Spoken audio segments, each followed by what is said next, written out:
இன்றைய முக்கிய நிகழ்வுகள். இரட்டை என்ஜின் ஆட்சியால் புதுச்சேரி வளர்ச்சி அடைந்துள்ளது. பிரதமர் மோடி பெருமிதம்.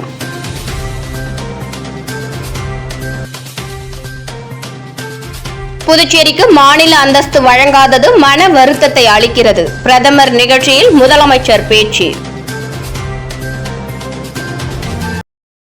இரட்டை என்ஜின் அரசால் தான் கடந்த 4 ஆண்டுகளில் புதுச்சேரி வளர்ச்சி அடைந்துள்ளது என்றும் மக்களின் தனிநபர் வருமானம் அதிகரித்துள்ளதாக பெருமிதம் கொண்ட பிரதமர் மோடி, காங்கிரஸ், திமுக புதுச்சேரியின் வளர்ச்சிக்கு வேகத்தடையாக உள்ளது என விமர்சனம் செய்தார். மேலும் புதுச்சேரிக்கு மாநில அந்தஸ்து இல்லாதது சிறிய வலி மற்றும் வருத்தம் உள்ளதாக பிரதமர் பங்கேற்ற நிகழ்ச்சியில் முதலமைச்சர் ரங்கசாமி தெரிவித்தார். புதுச்சேரிக்கு அரசுமுறை பயணமாக இன்று காலை 11 மணியளவில் ஹெலிகாப்டர் மூலம் சென்னையில் இருந்து லாஸ்பேட்டையில் உள்ள விமான நிலையத்திற்கு வந்தேறினார்.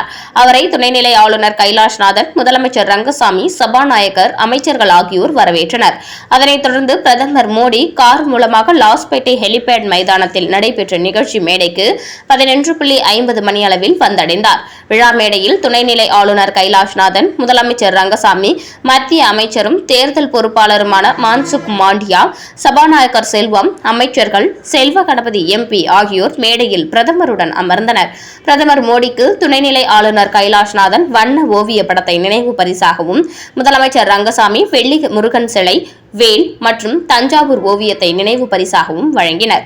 தொடர்ந்து ரூபாய் 2714 கோடி மதிப்பில் பல்வேறு புதிய வளர்ச்சி திட்டங்களை துவக்கி வைத்தார். குறிப்பாக காரைக்கால் NIT-யில் ரூபாய் 173 கோடியில் டாக்டர் அப்துல் கலாம் அரங்கம் மற்றும் விடுதி, ஜிப்மரில் ரூபாய் 95 கோடியில் நவீன புற்றுநோய் மையம், ரூபாய் 175 கோடியில் சுற்றுலா அமைச்சகம் சார்பில் சதுப்பு நிலங்களை மேம்படுத்துதல், ரூபாய் 646 கோடியில் கரசூர் சேதராப்பட்டில் 750 ஏக்கர் பரப்பளவில் தொழிற்பேட்டை அமைத்தல் போன்ற பல்வேறு திட்டங்களை துவக்கி வைத்தார். தொடர்ந்து நிகழ்ச்சியில் பேசிய பிரதமர் மோடி, சித்தர்கள், துறவிகள், கவிஞர்கள் வாழ்ந்த உன்னத பூமி புதுச்சேரி. கடந்த முறை புதுச்சேரி வந்தபோது பெஸ்ட் புதுச்சேரி என்கிற தாரக மந்திரத்தை உச்சரித்தேன். அதன்படி இந்த 4.5 ஆண்டுகளில் அந்த தொலைநோக்கம் நன்றாக வளர்ந்து உள்ளது. மத்திய மாநில அரசு ஒன்றாக செயல்பட்டால் எவ்வாறு முன்னேற்றம் ஏற்படும் என்பதற்கு புதுச்சேரி ஒரு உதாரணமாக உள்ளது. அதனால்தான் இங்கு முடிவுகள் வேகமாக எடுக்கப்படுகிறது. தனிநபர் வருமானம் புதுச்சேரியில் பெரிய வளர்ச்சி பெற்றுள்ளது. இரட்டை NDA சர்க்கார் மேலும் உத்வேகம் கொடுக்கும், புதிய வேகம் எடுக்கும். இந்தியா முழுவதும் உட்கட்டமைப்பு அதிக முக்கியத்துவம் கொடுத்து வருகிறோம். உட்கட்டமைப்புக்காக ரூபாய் 12 லட்சம் கோடி இந்த பட்ஜெட்டில் ஒதுக்கப்பட்டுள்ளது. மாநில அரசுக்கு மட்டும் கொடுக்கப்பட்டிருந்த நிலையில் தற்போது புதுச்சேரி யூனியன் பிரதேசத்திற்கும் ஒதுக்கப்பட்டுள்ளது. இது புதுச்சேரி மக்களுக்கு பெரிதாக உதவும் என தெரிவித்தார். தொடர்ந்து பேசிய அவர், வலுவான வாய்ப்புகளை பயன்படுத்தும் திறமையான இளைஞர்கள்தான் எங்கள் வளர்ச்சியின் அடித்தளம். புதுச்சேரியில் 10 ஆண்டுகளாக காலி பணியிடங்கள் நிரப்பப்படாத நிலையில் தற்போது நிரப்பப்பட்டுள்ளது. புதுச்சேரி போன்ற சுற்றுலா முக்கியத்துவம் வாய்ந்த மாநிலத்தில் மின்சார பேருந்துகள் முக்கிய மாற்றாக உள்ளது. இன்று திட்டம் தொடர்புடைய வீட்டு வசதி திட்டங்கள் பல குடும்பங்களுக்கு நிம்மதி மற்றும் கண்ணியத்தை கொடுத்துள்ளது.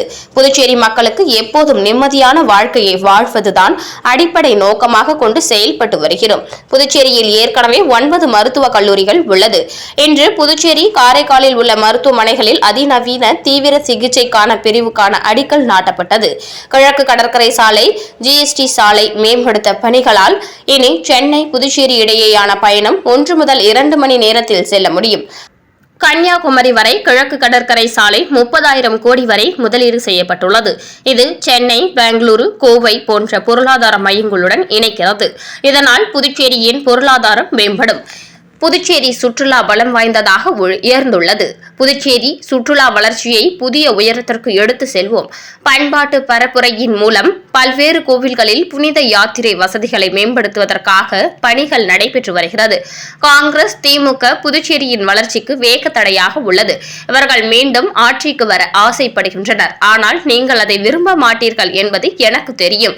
2047க்குள் புதுச்சேரியை வளர்ச்சி அடைந்த புதுச்சேரியாக உருவாக்க வேண்டும். புதுச்சேரியை பெஸ்ட் புதுச்சேரியாக உருவாக்க உங்களுடன் இணைந்து பணியாற்ற உள்ளோம் என தனது உரையை முடித்தார். நிகழ்ச்சிக்கு நடுவே சிறுவர்கள் சிலர் மோடியின் வரைந்த படத்தை உயர்த்தி காண்பித்தனர். அதனை பார்த்த பிரதமர் மோடி அங்கிருந்த பாதுகாவலர்களை அதனை பெற்று எடுத்து வர சொன்னார். மேலும் படங்களுக்கு நன்றி தெரிவித்தார். சுமார் 1 மணி நேரம் நடைபெற்ற நிகழ்ச்சிக்கு பின்னர் பிரதமர் மோடி புதுச்சேரி விமான நிலையம் புறப்பட்டார். அங்கிருந்து ஹெலிகாப்டர் மூலமாக தஞ்சாவூர் செல்லும் அவர் அங்கிருந்து மதுரை செல்கிறார். நிகழ்ச்சியில் பிரதமருக்கு முன்னதாக பேசிய புதுச்சேரி முதலமைச்சர் ரங்கசாமி, எங்களிடம் சிறிய கோரிக்கை உண்டு, சிறிய வழி உண்டு, வருத்தமும் உண்டு. எத்தனை திட்டங்கள் இங்கு கொண்டு வந்து செயலாற்றினாலும் மாநில அந்தஸ்து, தனி அதிகாரம் தேர்ந்தெடுக்கப்பட்ட அரசுக்கு இருக்க வேண்டும் என்பது எங்களின் கோரிக்கை. பல ஆண்டுகளாக இந்த கோரிக்கை உள்ளது. சுமார் 13 முறை சட்டமன்றத்தில் தீர்மானம் ஏற்றி மத்திய அரசுக்கு அனுப்பி வைக்கப்பட்டுள்ளது. எத்தனை வளர்ச்சி பெற்றாலும் அது தேர்ந்தெடுக்கப்பட்ட அரசு, சட்டமன்ற உறுப்பினர்கள், அமைச்சரவை, தேவையான அதிகாரம் தேவை என்பதுதான் புதுச்சேரி மக்களின் எண்ணம். இதனை பிரதமர் செய்து கொடுப்பார்கள் என கேட்டுக்கொள்வதாக முதலமைச்சர் பேசினார். புதுச்சேரி மாநில வளர்ச்சியில் நம்முடைய அரசானது மிகுந்த அக்கறை கொண்டு எல்லா திட்டங்களையும் சிறந்த முறையில் செயலாற்றி வருகின்றது. அதற்கு எப்பொழுதும் நம்முடைய மத்திய அரசு, நம்முடைய மாண்பு பாரத பிரதமர் உறுதுணையாக இருந்து கொண்டிருக்கின்றார்கள் என்பது எந்தவித ஐயமும் இல்லை. இருந்தாலும் எங்களிடம் ஒரு சிறிய கோரிக்கை உண்டு, சிறிய ஒரு வழி உண்டு, வருத்தம் உண்டு. எத்தனை திட்டங்களை கொண்டு வந்து இங்கே செயலாற்றினாலும் ஒரு மாநில அந்தஸ்து, ஒரு தனி அதிகாரம் தேர்ந்தெடுக்கப்பட்ட அரசுக்கு இருக்க வேண்டும் என்பது எங்களுடைய கோரிக்கையாகும். பல ஆண்டுகளாக எங்களுடைய அரசானது புதுச்சேரி மக்கள் விரும்பியவாறு மாநில அந்தஸ்து வேண்டும் என்பதை வலியுறுத்தி வருகின்றார்கள். சட்டமன்றத்தில் தீர்மானமாக இயற்றி சுமார் 13 முறை மத்திய அரசுக்கு அனுப்பி வைக்கப்பட்டிருக்கின்றது. என்று சொன்னால் எத்தனை வளர்ச்சியை பெற்றாலும் அது தேர்ந்தெடுக்கப்பட்ட அரசு, சட்டமன்ற உறுப்பினர்கள், அமைச்சர்கள், அமைச்சரவை இவற்றிற்கு தேவையான அதிகாரம் வேண்டும் என்பதுதான் புதுச்சேரி மாநில மக்களுடைய நீண்ட நாள் கோரிக்கையாகும். அதனால் நம்முடைய மாண்பு பாரத பிரதமர் அவர்கள் இந்த ஒரு கோரிக்கையை ஏற்று எங்கள் மாநிலத்திற்கு அதனை செய்து கொடுப்பார்கள் என்று தாழ்மையோடு கேட்டு நம்முடைய மாண்பு பாரத பிரதமர் அவர்களுக்கு என்னுடைய மனமார்ந்த நன்றியை கூறி அவர் இங்கே வருகை தந்து பல திட்டங்களை செயல்படுத்த இருப்பது உண்மையிலே மிகுந்த மகிழ்ச்சி அளிக்கிறது. உங்களை மனமாற வரவேற்று வாழ்த்தி வாய்ப்புக்கு நடுவில் விடைபெறுகின்றேன். நன்றி, வணக்கம். பெண்களை தாக்கும் கர்ப்பப்பை வாய் புற்றுநோயை தடுக்கும் வகையில் 14 வயதுக்கு மேற்பட்ட சிறுமிக்கான இலவச HPV தடுப்பூசி திட்டத்தை புதுச்சேரியில் கவர்னர் கைலாஷ்நாதன் துவக்கி வைத்தார். இந்திய அளவில் பெண்களிடையே 2வது பெரிய பாதிப்பாக கருதப்படும் கர்ப்பப்பை வாய் புற்றுநோயை ஒழிக்க பிரதமர் மோடி ராஜஸ்தானின் அஜ்மீரில் இத்திட்டத்தை நேற்று காலை துவக்கி வைத்தார். அதன் தொடர்ச்சியாக புதுச்சேரியிலும் இம்முகாம் துவங்கப்பட்டுள்ளது. தனியார் மருத்துவமனைகளில் ஒரு டோஸ் ரூபாய் 4000 வரை விற்கப்படும் இத்தடுப்பூசி தற்போது அரசு மூலம் தகுதியுள்ள அனைத்து சிறுமிகளுக்கும் இலவசமாக வழங்கப்படுகிறது. 14 வயது முதல் 15 வயதுக்குட்பட்ட சிறுமிகள் இந்த தடுப்பூசி முகாம்கள் 3 மாதங்களுக்கு அனைத்து அரசு ஆரம்ப சுகாதார நிலையங்கள் மற்றும் சமுதாய நலவழி மையங்களில் அனைத்து வேலை நாட்களிலும் காலை 9 மணி முதல் மதியம் 1 மணி வரை தடுப்பூசி இலவசமாக வழங்கப்படும். 3 மாதங்களுக்கு பிறகு தடுப்பூசி வியாழக்கிழமைகளில் குழந்தைகளுக்கு வழக்கமாக வழங்கப்படும். இந்த நிகழ்ச்சியில் சபாநாயகர் செல்வம், சுகாதாரத்துறை செயலர் சௌத்ரி முகமது யாசின், இயக்குநர் செவ்வேல், தேசிய சுகாதார திட்ட இயக்குநர் கோவிந்தராஜன், பொது சுகாதாரத்துறை துணை இயக்குநர் சமி முனிசா பேகம், குடும்ப நலவழித்துறை துணை இயக்குநர் ஆனந்தலட்சுமி, தகவல், கல்வி மற்றும் தொடர்பு திட்ட துணை இயக்குநர் ரகுநாதன், தேசிய நோய் தடுப்பூசி திட்ட துணை இயக்குநர் உமாசங்கர், மாணவர்கள் மற்றும் பெற்றோர்கள் என பலர் கலந்து கொண்டனர். இத்தடுப்பூசி மூலம் 99.7% புற்றுநோய் பாதிப்பை தடுக்க முடியும் என்பதால் தகுதியுள்ள அனைவரும் இதை பயன்படுத்திக் கொள்ளுமாறு கேட்டுக் கொள்ளப்பட்டுள்ளது. போலி ஆன்லைன் வர்த்தகத்தில் முதலீடு செய்து பாகூரை சேர்ந்த நபர் சைபர் மோசடி கும்பலிடம் ரூபாய் 1.23 கோடி ஏமாந்தார். புதுச்சேரி பாகூரை சேர்ந்தவரை தொடர்பு கொண்ட மர்ம நபர் ஆன்லைன் வர்த்தகத்தில் முதலீடு செய்தால் அதிக பணம் சம்பாதிக்கலாம் என தெரிவித்தார். அதை உண்மை என நம்பி மர்ம நபர் அனுப்பிய ஆன்லைன் வர்த்தக லிங்கில் பல்வேறு தவணைகளாக ரூபாய் 1,23,50,000 முதலீடு செய்துள்ளார். அதன் மூலம் வந்த லாபத்தை எடுக்க முயன்றபோது முடியவில்லை. அதன் பிறகே மோசடி கும்பலிடம் பணத்தை இழந்தது தெரிய வந்தது.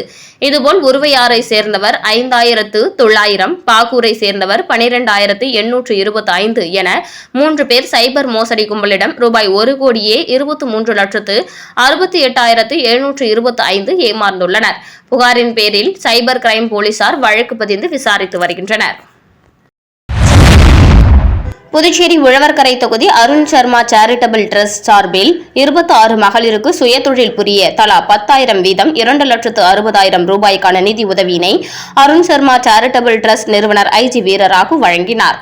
புதுச்சேரி அருண் சர்மா சேரிட்டபிள் டிரஸ்ட் சார்பாக மகளிரின் பொருளாதார முன்னேற்றத்தை ஊக்குவிக்கும் வகையில் உழவர்கரை தொகுதி மகளிருக்கு சுயதொழில் நிதி உதவி வழங்கும் விழா சிறப்பாக நடைபெற்றது. இந்த விழாவில் அருண் சர்மா சேரிட்டபிள் டிரஸ்ட் நிறுவனர் ஐஜி வீரராகு மற்றும் அறங்காவலர் பிரபாதேவி வீரராகு ஆகியோர் கலந்து கொண்டு உழவர்கரை தொகுதியைச் சேர்ந்த 26 மகளிருக்கு தலா ரூபாய் 10,000 வீதம் சுயதொழில் புரிவதற்காக 2,60,000 ரூபாய் நிதி உதவியினை வழங்கினர். இந்த நிகழ்வில் அருண் சர்மா அவர்கள் சிறப்பு விருந்தினராக கலந்து கொண்டு நிதி உதவிகளை வழங்கி விழாவினை சிறப்பித்தார். மகளிர் சுயதொழில் தொடங்கி தங்களது வாழ்வாதாரத்தை உயர்த்திக் கொள்ள வேண்டும் என அவர் இதன்போது வாழ்த்தினார். மேலும் வரும் மார்ச் 8ஆம் தேதி உலக மகளிர் தினத்தை முன்னிட்டு அதனை சிறப்பிக்கும் வகையில் குலுக்கல் முறை நடத்தப்பட்டது. இதில் 25 பெண்கள் தேர்வு செய்யப்பட்டுள்ளனர். அவர்களுக்கு வருகின்ற மார்ச் மாதம் மகளிர் தினத்தன்று இதேபோன்று நிதியுதவி வழங்கப்படும் என தெரிவிக்கப்பட்டுள்ளது. இந்த நிகழ்ச்சியில் உழவர்கரை தொகுதியைச் சேர்ந்த முக்கிய பிரமுகர்கள், சமூக ஆர்வலர்கள் மற்றும் பொதுமக்கள் என பலரும் கலந்து கொண்டு சிறப்பித்தனர்.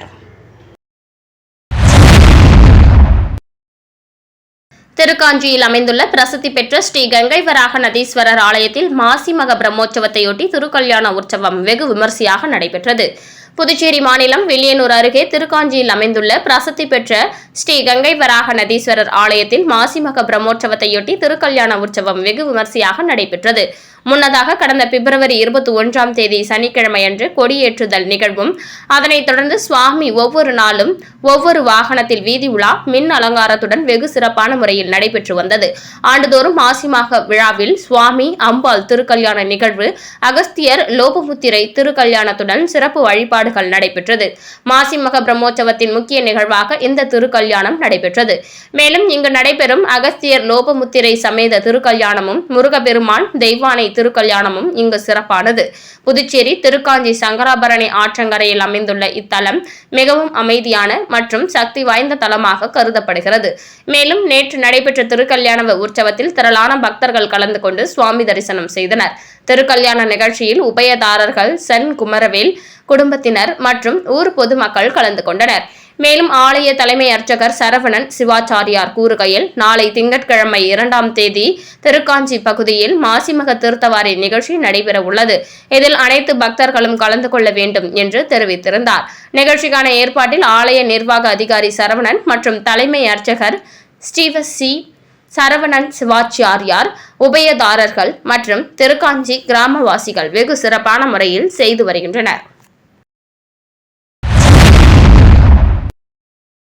ஓசுடு சட்டமன்ற தொகுதிக்குட்பட்ட கூடப்பாக்கம் பகுதியில் 2026 தேர்தலையொட்டி காங்கிரஸ் கட்சியின் மகளிர் ஆலோசனைக் கூட்டம் முன்னாள் சட்டமன்ற உறுப்பினர் கார்த்திகேயன் தலைமையில் நடைபெற்றது. ஊசுடு சட்டமன்ற தொகுதிக்குட்பட்ட கூடப்பாக்கம் பகுதியில் 2026ஆம் ஆண்டு சட்டமன்ற தேர்தலையொட்டி மகளிருக்கான ஆலோசனைக் கூட்டம் காங்கிரஸ் பேரியக்கத்தின் சார்பில் முன்னாள் சட்டமன்ற உறுப்பினர் கார்த்திகேயன் தலைமையில் நடைபெற்றது.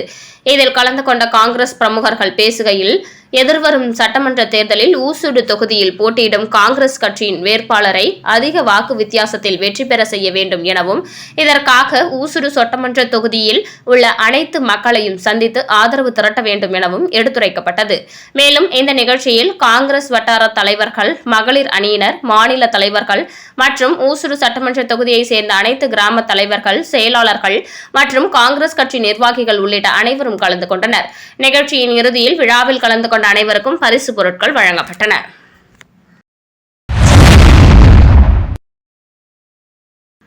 ஒதியம்பட்டு ஸ்ரீ காசி விசாலாட்சி சமேத ஸ்ரீ காசி விஸ்வநாதர் தேவஸ்தானத்தில் திருக்கல்யாண உற்சவத்தில் திரளான பக்தர்கள் கலந்து கொண்டு சுவாமி தரிசனம் செய்தனர்.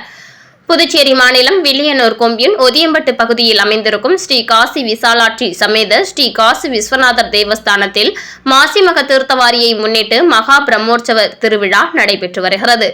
இதில் கடந்த பிப்ரவரி 21ஆம் தேதி இரவு 7 மணி அளவில் கொடியேற்றும் விழா நடைபெற்றது. இதனைத் தொடர்ந்து சுவாமி ஒவ்வொரு நாளும் சிறப்பு வாகனத்தில் வீதி உலா நடைபெற்றது. இதில் 8ஆம் நாளான நேற்று காசி விசாலாட்சி சமேத காசி விஸ்வநாதர் திருக்கல்யாண உற்சவம் வெகு சிறப்பான முறையில் நடைபெற்றது. இதில் சீர்வரிசை தட்டுடன் பல்வேறு பூஜைகள் செய்யப்பட்டு திருக்கல்யாணம் சிறப்பான முறையில் நடைபெற்றது. இதனைத் தொடர்ந்து சுவாமி குதிரை வாகனத்தில் மின் அலங்காரத்துடன் வீதி உலா நடைபெற்றது. மேலும் நடைபெற்ற காசி விசாலாட்சி சமேத காசி விஸ்வநாத திருக்கல்யாண உற்சவத்தில் திரளான பக்தர்கள் கலந்து கொண்டு சுவாமி தரிசனம் செய்தனர். தொடர்ந்து விழாவில் கலந்து கொண்ட பக்தர்கள் அனைவருக்கும் அறுசுவை அன்னதானம் வழங்கப்பட்டது. நிகழ்ச்சிக்கான ஏற்பாட்டினை ஆலய நிர்வாக அதிகாரி மற்றும் முதியம்பட்டு ஊர் பொதுமக்கள் வெகு சிறப்பான முறையில் செய்து வருகின்றனர். திமுக தலைவர் பிறந்தநாளையொட்டி அவரை நேரில் சந்தித்து புதுச்சேரி மாநில அமைப்பாளர் சிவா, திமுக சட்டமன்ற உறுப்பினர்கள், நிர்வாகி செந்தில் ஆகியோர் நேரில் வாழ்த்து தெரிவித்தனர். திமுக தலைவரும் தமிழக முதல்வருமான ஸ்டாலின் பிறந்தநாள் விழா இன்று கொண்டாடப்பட்டது. இதனையொட்டி சென்னை அண்ணா அறிவாலயத்தில் நடைபெற்ற பிறந்தநாள் விழாவில் புதுச்சேரி மாநில கழக அமைப்பாளரும் சட்டமன்ற எதிர்க்கட்சித் தலைவர் சிவா நேரில் சென்று வாழ்த்துக்களை தெரிவித்தார். அப்போது சட்டமன்ற உறுப்பினர் சம்பத், காலாப்பட்டு செந்தில், உருளையன்பேட்டை தொகுதி செயலாளர் சக்திவேல் ஆகியோர் உட்பட பலர் உடனிருந்தனர். இந்திரா நகர் தொகுதியில் தமிழக முதல்வர் ஸ்டாலின் பிறந்தநாள் விழா பட்டாசு வெடித்து, கேக் வெட்டி, இனிப்பு வழங்கி வெகு சிறப்பாக கொண்டாடப்பட்டது. புதுச்சேரி மாநிலத்தில் தமிழக முதல்வர் ஸ்டாலின் பிறந்தநாள் விழாவினை அவரது ஆதரவாளர்கள் வெகு சிறப்பான முறையில் கொண்டாடி வருகின்றனர். அதன் ஒரு பகுதியாக புதுச்சேரி மாநிலம் இந்திரா நகர் தொகுதியில் திராவிட முன்னேற்ற கழகத்தின் தலைவர், தமிழகத்தின் முதல்வர் தளபதியார் ஸ்டாலின் பிறந்தநாளை முன்னிட்டு புதுச்சேரி மாநில அமைப்பாளர் ரா. சிவா எம்எல்ஏவின் அறிவுறுத்தலின் பேரில் இன்று ஞாயிற்றுக்கிழமை காலை 9 மணியளவில் தருமாபுரி வழுதாவூர் சாலையில் உள்ள இந்திரா நகர் தொகுதி அலுவலகத்தில் தொகுதி பொறுப்பாளர் பசிபிக் சங்கர் தலைமையில் கேக் வெட்டி, இனிப்புகள் வழங்கி வெகு சிறப்பாக கொண்டாடப்பட்டது. இந்த நிகழ்ச்சியில் செல்வம் என்கிற கோதண்டராமன், தங்கதுரை, பிரபு, விஜயராஜ், கலியபெருமாள், சண்முகம், நெப்போலியன், சுந்தரமூர்த்தி, சுப்பிரமணி மற்றும் கட்சி நிர்வாகிகள் பலர் கலந்து கொண்டனர். மீண்டும் இன்றைய முக்கிய நிகழ்வுகள். இரட்டை என்ஜின் ஆட்சியால் புதுச்சேரி வளர்ச்சி அடைந்துள்ளது. பிரதமர் மோடி பெருமிதம்.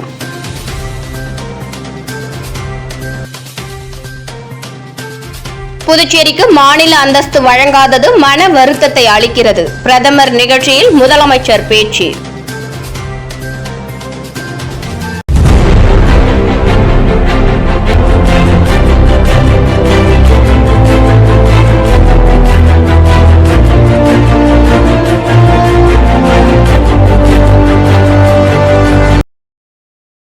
செய்திகளை உடனுக்குடன் தெரிந்து கொள்ள மெட்ரோ யூடியூப் சேனலை சப்ஸ்கிரைப் செய்யவும்.